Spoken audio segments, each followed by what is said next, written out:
Muy bien, hermanos, buenas noches. Hemos llegado tarde, así que no saludamos a nadie. Muy bien, si yo les preguntara en esta noche cuál es el 15º libro de la Biblia, ¿qué dirían? El número 15. En el Antiguo Testamento hay un libro, casi, Esdras. Muy bien. Bueno, Esdras es nuestro invitado en este tiempo que vamos a estar considerando con los hermanos, con Ale, con Nelson. Es el libro que vamos a estar estudiando en estos miércoles siguientes, si el Señor así lo permite. Bueno, como ustedes podrán comprobarlo, es un libro que está dentro del canon bíblico, está dentro de las Escrituras, pero a la vez es un libro, como tantos otros, un poco desconocido, ¿no? Y tiene una enseñanza muy rica para nosotros, para la vida espiritual de cada cristiano, para la vida espiritual de cada iglesia. Es interesante, el nombre Esdras significa el Dios que ayuda. Y a través de todo el libro lo que vamos a ver es, bueno, la intervención de Dios obrando en favor de su pueblo, obrando para llevar adelante sus propósitos. Y cuando nosotros terminemos el libro de Esdras, si así Dios lo permite, bueno, esa va a ser la enseñanza que debe quedar en nuestra mente, en nuestro corazón. Recordar que este Dios que ayudó a su pueblo en la antigüedad por medio de Esdras, de Nehemías, de Zorobabel y de tantos otros hombres que aparecen, es el mismo Dios que fielmente ha llamado a un pueblo, no solamente para reunirlo, sino también para que a través de su provisión, de su gracia y de su ayuda, su voluntad sea prosperada en medio de su pueblo. Vamos a leer, hermanos, los primeros 4 versículos. Esdras capítulo 1. Vamos a leer del versículo 1 hasta el 4.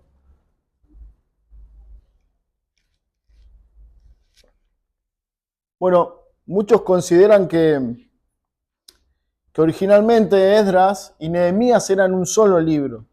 Otros también consideran que Esdras eran 2 libros o 2 tomos.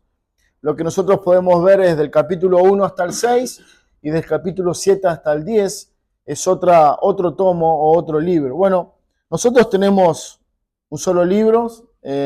Por un lado tenemos Esdras y por otro lado tenemos Nehemías, que ambos libros están íntimamente ligados porque están contando de la misma historia en procesos distintos, en tiempos distintos, pero sí están hablando de la misma obra que Dios llevó adelante a través de mucho tiempo. Lo que vamos a ver, hermanos, es un periodo de tiempo en el que Dios obró, ¿no?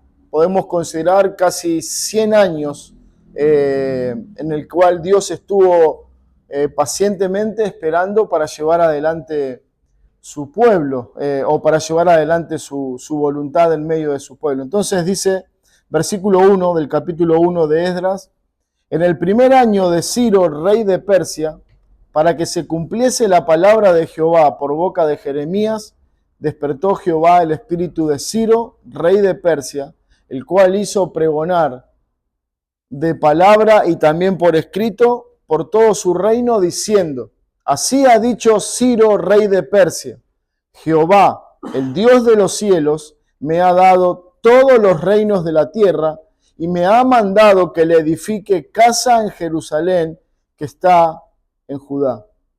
Quien haya entre vosotros de su pueblo, sea Dios con él y suba a Jerusalén, que está en Judá, y edifique la casa a Jehová, Dios de Israel. Él es Dios, la cual está en Jerusalén. Y a todo el que haya quedado en cualquier lugar donde more, ayúdenle los hombres de su lugar con plata, oro, bienes y ganados, además de ofrendas voluntarias para que la casa de Dios, la cual está en Jerusalén. Bueno, hermanos, antes de adentrarnos en el pasaje, me gustaría orar una vez más y pedir a Dios su ayuda y su presencia en medio nuestro en esta noche, ¿sí? Oremos. Señor Padre, gracias por este tiempo, gracias porque podemos estar reunidos a pesar de un montón de situaciones, podemos estar en tu casa. Ya hemos orado, Señor, por distintos motivos, pero ahora en especial y de manera particular te pedimos por este tiempo en que vamos a indagar tu palabra, en que vamos a considerar la historia de tu pueblo, y necesitamos, Señor, que tú nos hables, nos enseñes, que abras nuestros ojos y también que nos des un corazón sensible para que tu palabra sea sembrada por tu Espíritu en nosotros. Pero también, Señor, que conforme a tu promesa y al poder de tu palabra, tú nos edifiques y nos des vida para verte y para gozarnos en tu verdad. Padre, bendice tu palabra, edifica tu iglesia, te lo pedimos en el nombre de Cristo. Amén. Muy bien, hermanos, necesitamos brevemente hacer un poco de historia, hacer un pantallazo al contexto histórico de lo que está pasando. Bueno, si ustedes notan, versículo 1 dice: en el primer año de Ciro, rey de Persia, para que se cumpliese la palabra de Jehová por boca de Jeremías. Bueno, lo que Ciro está diciendo, el rey Ciro, el rey de Persia, como dice versículo 2, bueno, él había escuchado la profecía del profeta Jeremías, ¿no?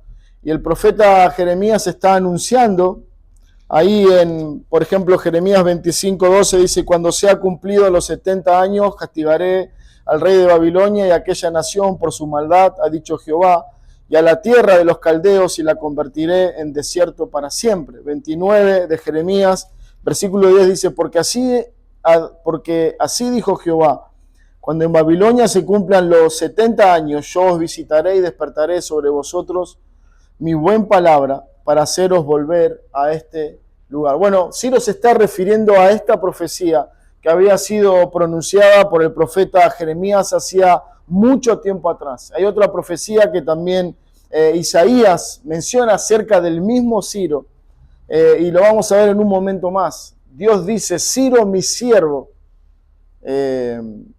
Bueno, algunos creen que esa profecía fue pronunciada más de 100 años atrás, y ahora lo que Ciro está diciendo es el cumplimiento de la profecía de Isaías, viéndolo a él como el instrumento que Dios va a usar para sacar a su pueblo, y la profecía de Jeremías, que después de 70 años, su pueblo que había estado cautivo en Babilonia, iba a ser liberado, por lo menos en parte, para volver a su tierra y reedificar el templo, y luego lo veríamos con Nehemías, la ciudad también. Bueno, todos recuerdan esos 70 años, son 70 años que a causa de la desobediencia del pueblo de Dios y por su pecado, ellos fueron llevados al cautiverio. Si ustedes me acompañan por un momento a Segunda de Crónicas, capítulo 36, el versículo 15, es el último capítulo de Crónicas, y vamos a ver algunas cosas muy interesantes.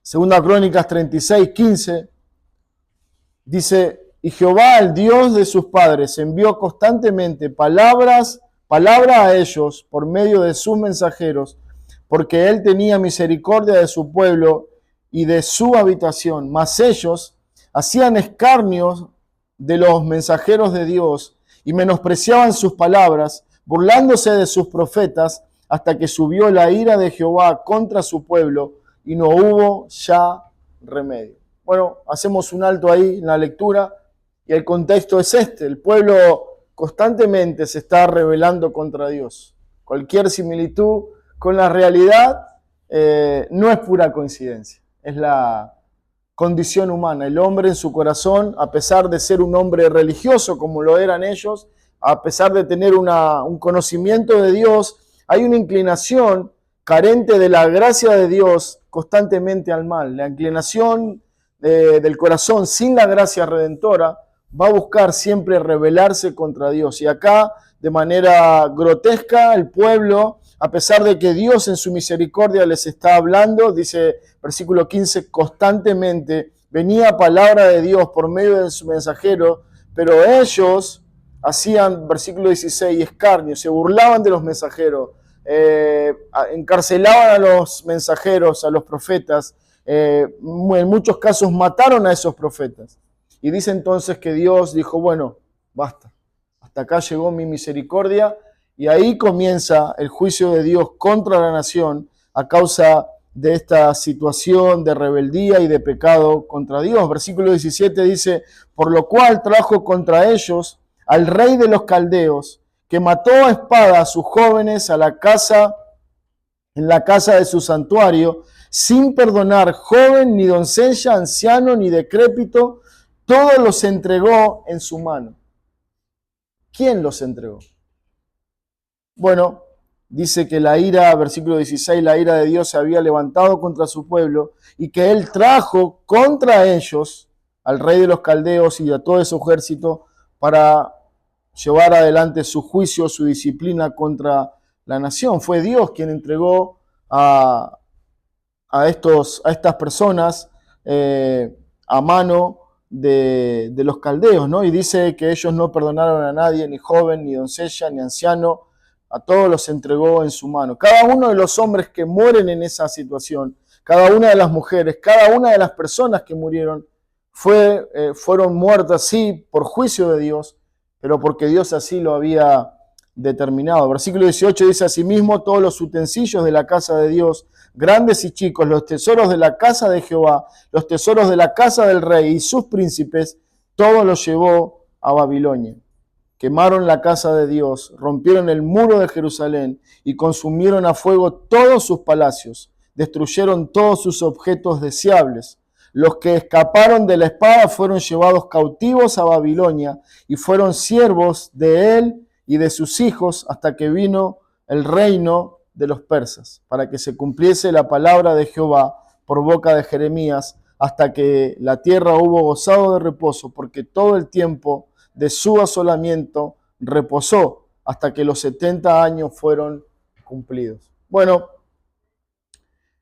este versículo 21 es muy similar a lo que leemos en el versículo 1 de Esdras 1 y lo que está diciendo, bueno, justamente es que los que habían escapado de la muerte, de esa muerte que estamos leyendo, fueron llevados cautivos. Bueno, entre ellos cautivos está Esdras, está Nehemías y hay tantos otros que están allí, que Dios los preservó de caer a la espada del ejército enemigo, pero porque el plan de Dios era que luego de los 70 años ellos pudieran volver, ¿no? Si ustedes ven, dice versículo 19 que la casa de Dios había sido quemada, que habían roto los muros de Jerusalén, que consumieron a fuego el palacio y que destruyeron todos los objetos deseables. Si alguien puede buscar rápidamente Nehemías 1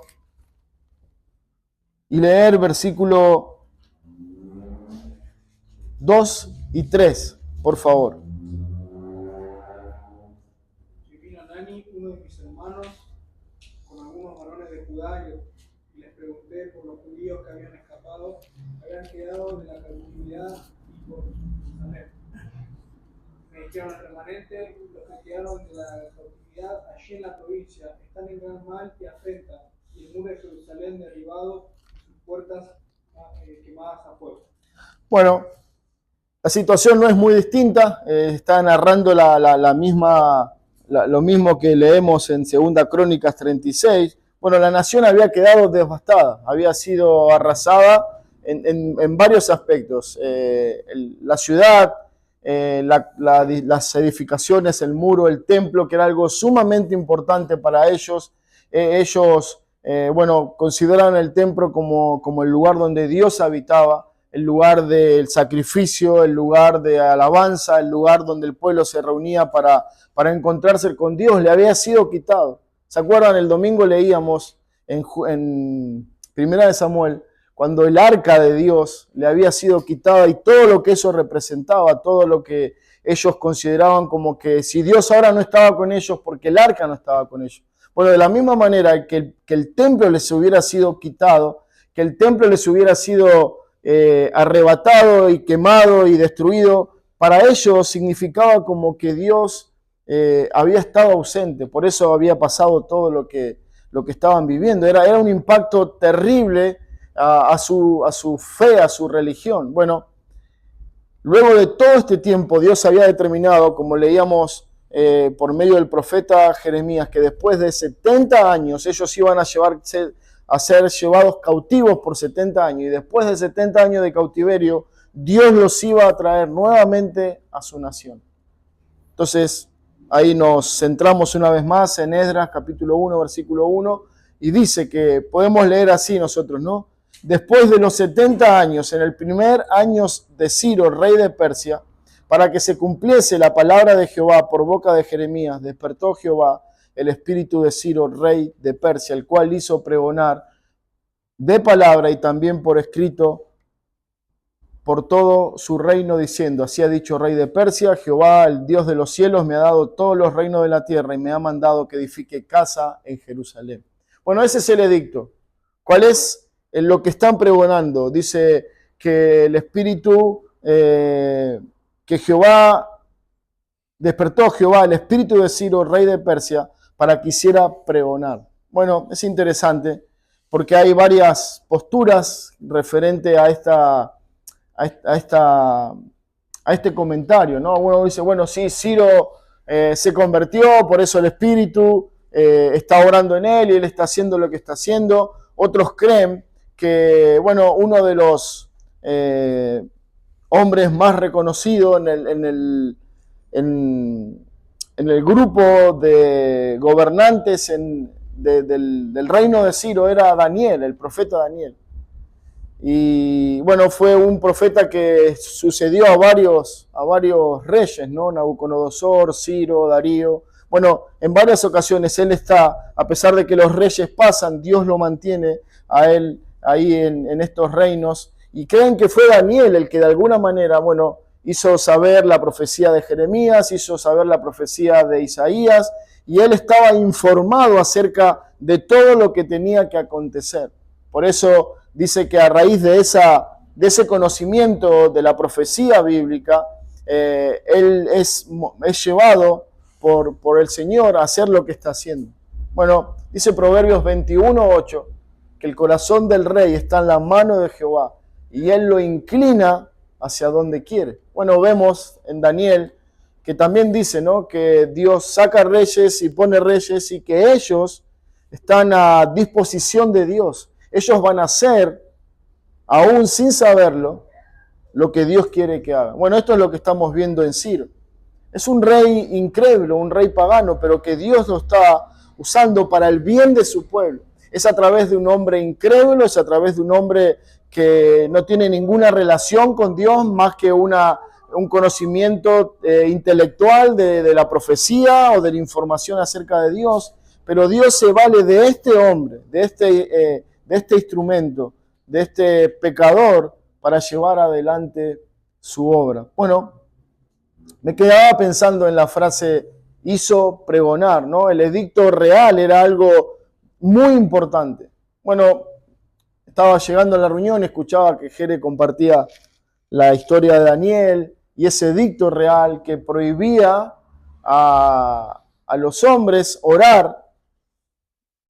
Pero Daniel, bueno, conforme a lo que ya sabemos de él, se opuso a ese edicto y todos sabemos las consecuencias de esa oposición o de esa rebeldía. Bueno, el edicto real era muy importante, era ley, era algo que debía cumplirse. Entonces, es maravilloso ver cómo Dios está usando a este rey, un rey pagano, para que propague o promulgue por toda su reino, dice, ¿no? Versículo 2 dice, Jehová me ha dado todos los reinos de la tierra. Bueno, no había naciones como hoy hay, ¿no? Tanta cantidad de naciones y gobernar todo eso implicaría algo imposible.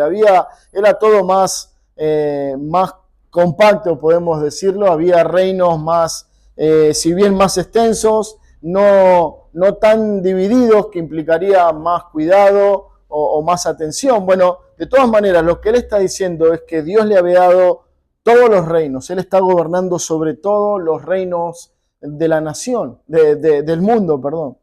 Ahora, es a todos estos reinos que él promulga o proclama, perdón, esta ley, que de todos lados, ustedes noten lo que dice versículo 3, quien haya entre vosotros de su pueblo, sea Dios con él, suba a Jerusalén, que está en Judá, y edifique la casa de Dios. Lo que él está diciendo es una convocación. Bueno, todos los del pueblo de Israel, todos los judíos que están esparcidos por todos los reinos, suban. Y el que no va a subir, bueno, ayude por medio de dar plata, oro, ganado, bienes, para que la casa de Dios pueda ser edificada. Bueno, esa era la ley que él hizo pregonar. Ese es el edicto real que él hizo pregonar. Y esto me lleva a pensar en el Evangelio. Un rey con un edicto real a todos los reinos de la tierra, que los convoca y le dice, Dios manda a todos los hombres en todo lugar que se arrepientan. No es una convocación, no es una ley para que ellos suban a edificar, no es una ley para que ellos ayuden económicamente o de otra manera para edificar un templo, no. El Evangelio es el pregón del Rey del universo, es la convocatoria del Rey de misericordia que llama a todos los hombres a que se arrepientan. Seguramente no tenemos acá, por lo menos no documentado, cuáles serían las consecuencias de no acatar o de no obedecer a este edicto. Pero sí sabemos cuáles son las consecuencias de no acatar al edicto real del Dios de los cielos. El que no se arrepienta, dice, será condenado. Será condenado eternamente. Dice acá, versículo 1, que él hizo pregonar de palabra y también por escrito por todo su reino, diciendo, así ha dicho Ciro, el rey de Persia. Bueno, ese es era la tarea de llevar adelante, de propagar el edicto, era la tarea del heraldo. El heraldo era la persona que tomaba el panfleto real o tomaba el mensaje que oía de parte de Dios y convocaba a una nación o convocaba a una provincia y ahí se ponía en un lugar alto y ahí proclamaba el edicto real. En algunos casos hacían sonar trompeta y esa trompeta indicaban que todos tenían que prestar atención porque había algo importante de parte del rey que tenían que escuchar.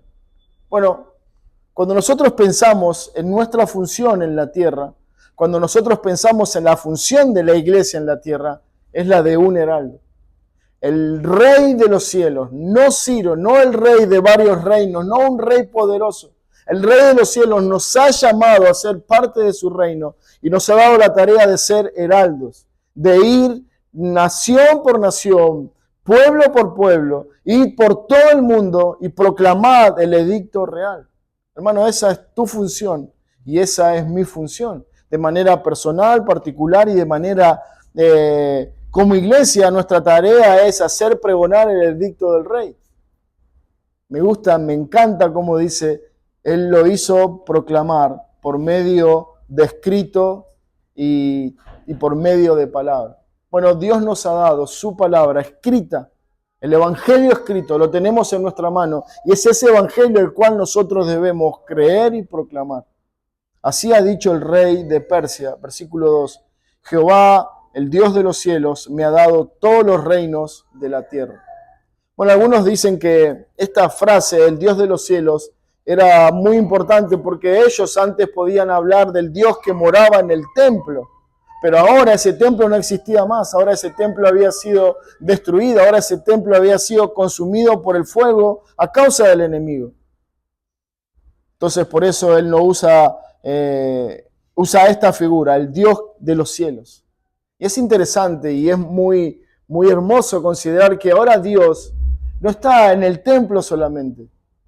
El Dios de los cielos está en el cielo en Babilonia, está en el cielo en Jerusalén, está en el cielo en cualquier parte del planeta Tierra.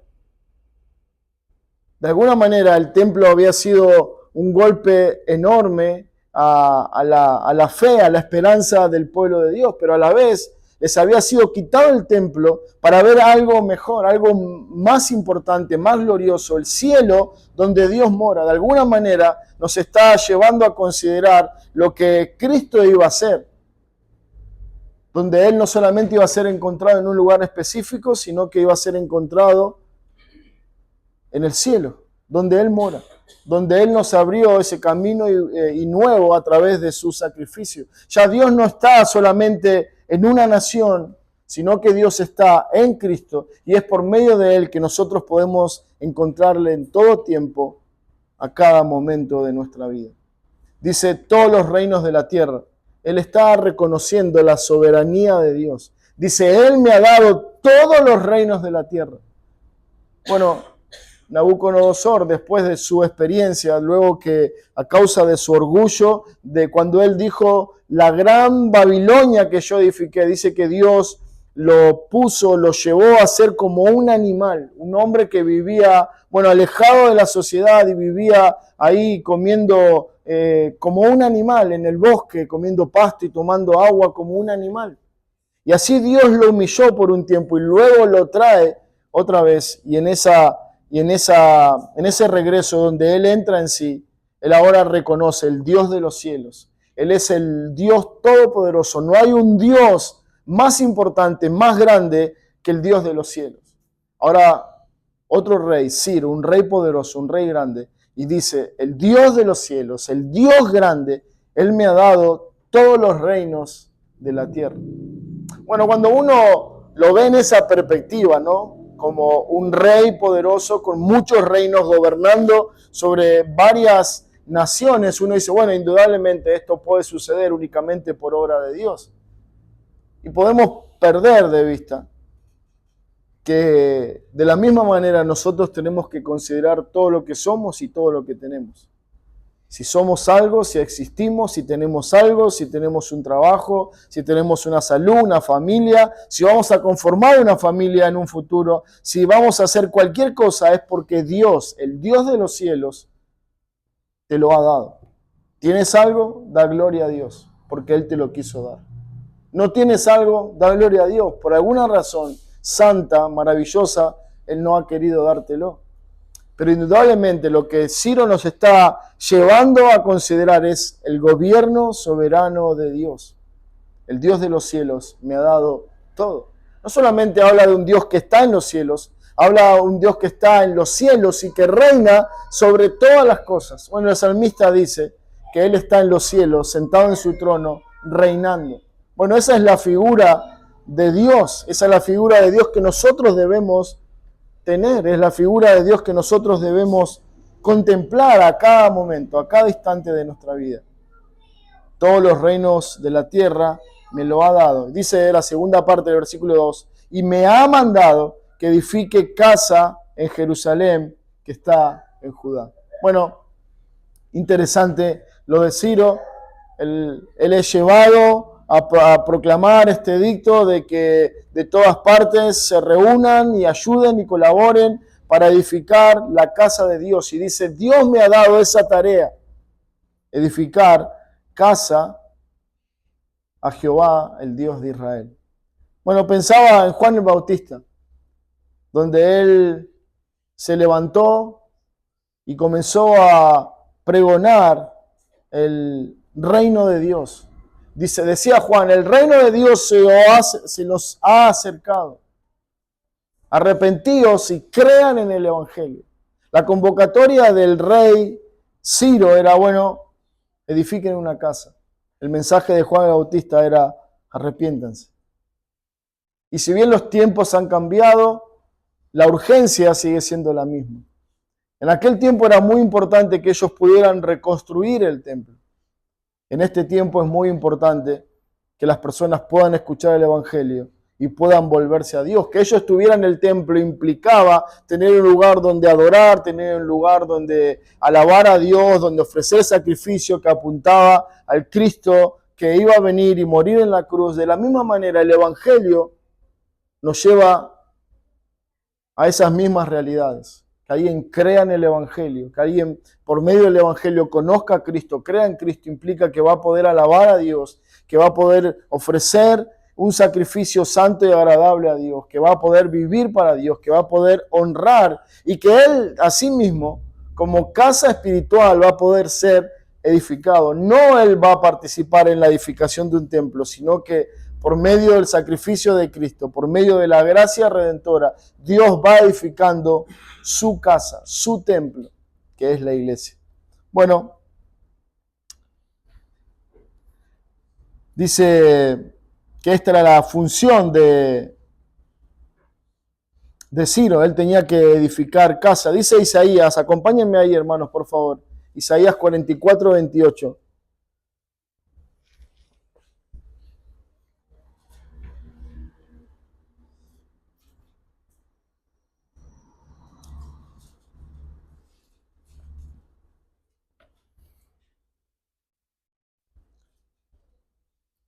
Dice Isaías 44, 28, el que dice de Ciro, Él es mi pastor.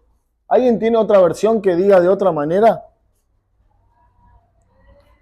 Porque hay otras versiones que dice Ciro, mi siervo.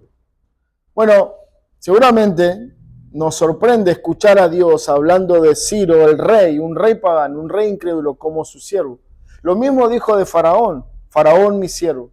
Lo mismo dijo de otros reyes, que Dios los ve como su siervo, como alguien que está a disposición de su voluntad, como un rey mayor que gobierna sobre reyes terrenales. Bueno, lo que está diciendo acá, Isaías 44, 28, él que dice, Ciro, Él es mi pastor, y noten esto, hermano, dice, Él cumplirá todos mis deseos, y dice de Jerusalén, será reedificada, y al templo serán echados tus cimientos. Bueno, dice que Ciro, el pastor, es interesante, ¿no? La palabra pastor, estamos viendo los yo soy, cuando veíamos que él habla de yo soy, el buen pastor habla de que él es el que está liderando. Y si usted nota lo que estamos leyendo, los primeros versículos, estamos viendo a Ciro que se levanta, es guiado por el Espíritu de Dios a proclamar este edicto de que de todas partes de su reino se levanten y el pueblo se encamine hacia un lugar, hacia un propósito, que es edificar la casa a Dios. Dice, Ciro iba a ser ese pastor, Ciro iba a ser ese líder que iba a guiar al pueblo para que inicie a edificar la ciudad y el templo de Dios. Bueno, ¿por qué pasó esto? Porque esa era la voluntad de Dios. Porque el Dios de los cielos ha querido esto. Y ha usado a este hombre, Ciro, a este rey que no conoce a Dios, que no es parte de su pueblo, para llevar adelante el plan eterno de Dios. Dice Isaías 45:1. Así dice Jehová a su ungido, a Ciro, al cual tomé yo por mano derecha, para sujetar naciones delante de él y desatar lomos de reyes, para abrir delante de él puertas y las puertas no se cerrarán. Isaías 45:1. Bueno, una vez más, afirmando lo que estamos viendo en el pasaje. Dios está usando a este hombre, Ciro. Él lo tomó, Él lo levantó, Él lo usó para llevar adelante su propósito. Bueno, esta es la manera en que Dios obra.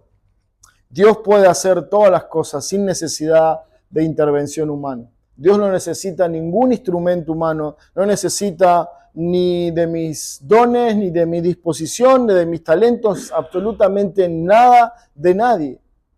Él puede hacer todas las cosas. Lo vemos en la creación. Cuando todo estaba desordenado y vacío, Dios habló y las cosas comenzaron a existir. Y no solamente existieron, sino que dice, todo lo que Dios hizo fue perfecto. Pero en este pasaje y en la historia universal podemos ver cómo Dios, por medio de la obra redentora, Él va llamando al hombre a que pueda gozar de este privilegio, el privilegio de poder servir a Dios. Ciro dice que fue movido por el Espíritu y que tenía una tarea que cumplir, era edificar casa para Dios. Cada redimido, cada creyente, cada persona que cree en Cristo es convocado, es llamado a este privilegio, el servir a Dios. Hermano, hermana, en esta noche, cada uno de nosotros somos llamados, al igual que Ciro, con un propósito, con una razón. Nuestra salvación no es el simple hecho de liberarnos de la esclavitud del pecado, del infierno o de nuestra propia maldad, no. El Señor salva a un pueblo. Él está edificando un pueblo para sí, para que ese pueblo sea propio y celoso de buenas obras. Un pueblo que quiera servir a Dios. Es lo que debe abundar en nuestra vida. Ciro, sin conocer a Dios, estaba llevando adelante esta tarea de edificar la casa de Dios. Y él hizo uso de todos los medios que tenía, de su poder, de sus reinos, de su autoridad, para servir a Dios. Y de la misma manera, nosotros tenemos, no tantas cosas como Ciro, pero sí tenemos una vida, nuestro tiempo que podemos ofrecérselo a Dios para la gloria de su nombre. Hay una historia que siempre me viene a mente, y es la historia de aquel joven, cuando el Señor mira a esa multitud que le había seguido ahí después del Sermón del Monte. Él cruza la balsa y todos lo están buscando y toda esta gente viene a escucharle a él y él dice: ustedes me siguen no porque creen en mí, sino porque les di de comer. Y luego de decir esas palabras le dice a los discípulos: bueno, denle ustedes de comer. Y alguien dice: bueno, Señor, pero no tenemos tanto para toda esta cantidad de gente. Y dice que alguien acerca a un niño, a un joven, que trae algunos panes y unos peces, y el Señor tomó esos panes y esos peces, oró, lo multiplicó, y sobraron, dice, como 12 cestas llenas. Todos comieron, todos se saciaron, hombres y mujeres y niños, todos comieron, como 5.000, y todos se llenaron, y sobró. Bueno, ¿cuál es la aplicación? Fue necesario algunos panes y algunos peces en las manos de Dios para que Él hiciera una gran obra. Y hermanos, nosotros somos más valiosos que panes y peces. Podemos hacer algo más maravilloso que simplemente una comida. Simplemente tenemos que venir a las manos del Señor, ponernos en sus manos y dejar que Él haga su obra en nosotros y por medio de nosotros. Dios quiere obrar a través de nosotros, a través de nuestra vida, de nuestro testimonio, de nuestra disposición, como lo está haciendo con Ciro. Ciro está completamente abocado a esta tarea, edificar la casa para Dios. Ahora, ¿cuál es tu función? No me refiero a cuáles son tus sueños, no me refiero a cuáles son tus anhelos, me refiero a cuál es el propósito de tu vida espiritual. ¿Qué estás haciendo con esa salvación que Dios te ha regalado? ¿Qué estás haciendo con esa vida que Dios ha rescatado de la condenación y de su propia ira? Bueno, Dios te ha salvado. Hay buenas noticias. Dios te ha salvado. No hay duda de eso. Pero Él te ha salvado para sí, para que seas un instrumento en sus manos. Al igual que Ciro, puedas proclamar la verdad de Dios, puedas hablar a otros del enorme y precioso sacrificio de Cristo en la cruz, para que otros tengan salvación y perdón de pecado. Bueno, Ciro está cumpliendo esta función, edificar casa a Dios. La iglesia debe estar cumpliendo con la voluntad de Dios para su vida, servirle a Él, honrarle a Él y proclamar el Evangelio. Versículo 4 dice que: y todo el que haya quedado en cualquier lugar donde more, ayúdenle los hombres de su lugar con plata, oro, bienes y ganado, y además de ofrendas voluntarias para la casa de Dios, la cual está en Jerusalén. Bueno, esto tiene que ver con el edicto, era el edicto en sí, todo lo que ellos tenían que saber y lo que tenían que ayudar. Pero pensaba, hermanos, en un momento, en esa convocación espiritual que el pastor hace de sus ovejas. Pero pensaba específicamente en el hecho de que el Señor, luego de llamarnos a ser sus ovejas, dice que sus ovejas oyen su voz y le siguen. Él acá está proclamando y está convocando a quienes dicen: quien haya entre vosotros de su pueblo, sea Dios con él. Bueno, Dios llama a su pueblo a salvación. Luego llama a Dios a su pueblo a venir a Él en todo tiempo, ¿no? Leíamos el domingo Mateo 11:28, todos los que estáis trabajados y cargados, vengan a mí. Pero me gusta esta frase, hermanos. Dice, quien haya entre vosotros de su pueblo, sea Dios con él. Quiero que me acompañen para terminar Mateo 28, versículo 20.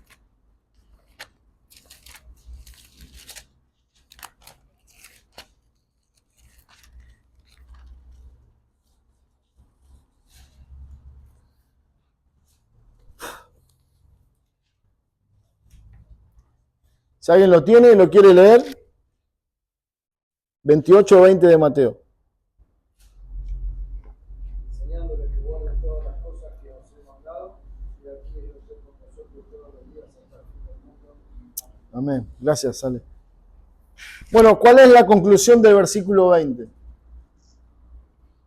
He aquí, yo estoy con vosotros todos los días hasta el fin del mundo, o hasta el fin de tus días, o hasta que te venga a buscar. Pero la promesa de Dios es, yo estoy con ustedes. ¿Qué es lo que dijo versículo 3? Quien haya entre vosotros de su pueblo, sea Dios con él. Dios está con ustedes. Dios está llamando a su pueblo, pero Dios no solamente convoca a su pueblo, no solamente ordena a su pueblo, id y predicad el evangelio, id y sed la iglesia de Cristo, id y vivid el evangelio, sino que Él convoca a su pueblo y dice, yo estoy con ustedes. No un ratito, no a veces, siempre, en todo momento, en todo tiempo, Dios está con nosotros. Él está sosteniendo tu vida, Él está sosteniendo tu fe, Él está guardando tu alma, Él está animando tu corazón todo el tiempo, aunque nos parezca que Dios está bien lejano, como podía parecerle a un judío o a un hebreo que había sido llevado o exiliado a Babilonia cientos de kilómetros de su tierra, de su nación, sin templo, sin esperanza, sin ninguna posibilidad de volver. Ahora están viendo cómo Dios está cumpliendo su promesa. Está sacando a su pueblo, está trayendo a sus hijos nuevamente a su tierra para cumplir su palabra. El Dios que ayuda, el Dios que no abandona, el Dios que siempre está con nosotros. Es lo que ellos están experimentando. Imagínense tantos años de soñar volver, de soñar a ver el templo. Ahora, por medio de un rey incrédulo que no conoce a Dios, Él está convocando a los hijos de Dios a que vuelvan a su tierra. Pero quiero quedarme con esto, hermanos. Quien haya entre vosotros de su pueblo, sea Dios con él. Si somos de Dios, esa es nuestra esperanza. Dios está con nosotros. Dios está con nosotros. Y dice Pablo, si Dios es por nosotros, ¿quién contra nosotros? ¿Quién nos podrá sacar a Cristo? ¿Quién nos podrá, como leíamos en Juan 10, quién nos podrá arrebatar de las manos de nuestro Padre? Hermanos, esa es nuestra esperanza. El Dios que ayuda es el Dios que te está ayudando, sosteniendo cada día, cada instante, cada momento, cada lucha, cada prueba, cada pecado o cada lucha con el pecado. Dios está ahí presente, ayudándote, sosteniendo tu vida y usando todas las cosas para el bien de tu alma. Bueno, estos son los primeros 4 versículos, hermanos, que nos lleva a considerar, el comienzo de esta historia, el comienzo del libro, que vamos a transitar por 10 capítulos, donde vamos a ver a Dios obrando. Pero en especial, quería que meditemos en esta verdad. Dios es un Dios que ayuda, pero también es un Dios que tiene un decreto eterno, un rey poderoso, un rey soberano, que cumplirá su propósito en su pueblo. Había prometido tiempo atrás hacer lo que está haciendo ahora. Y lo que Dios nos ha prometido a nosotros es estar con su iglesia. Y ese Dios que ayuda es un Dios fiel que cumple su palabra. Y así como la cumplió en el pasado, la cumplirá hoy con nosotros. Amén. Muy bien, oremos, hermanos. Señor Padre, gracias por esta hermosa historia, por esta preciosa historia que podemos ver y contemplar tu obra, Señor. Cómo has usado un rey pagano, incrédulo, que no te conocía, para que tu pueblo sea motivado, desafiado y, Señor, guiado a volver a su tierra, para llevar adelante tu propósito y tu voluntad. Señor, de la misma manera, tu iglesia, por medio de tu evangelio, ha sido llamada fuera del mundo, afuera de un sistema maligno y perverso, para ser parte de tu iglesia, para que como hijos tuyos podamos volvernos a ti para ser edificados y para ofrecerte sacrificios santos que agradan a ti, Señor. Padre, tu palabra es poderosa y tu palabra es luz y puede traer luz y iluminar nuestras mentes y ayudarnos a ver quizá con mayor profundidad, con mayor claridad lo que este pasaje nos enseña. Padre, ayúdanos a poder verlo y que esta verdad que leíamos hoy nos pueda, Señor, estimular, nos pueda fortalecer y nos pueda animar a seguir confiando en ese Dios que ayuda, en ese Dios que está con nosotros, como estuvo con el Hijo. Así como tú has estado con Cristo, de la misma manera estarás con tu iglesia, con tu pueblo. Padre, te damos gracias, bendice tu palabra. En el nombre de Cristo. Amén.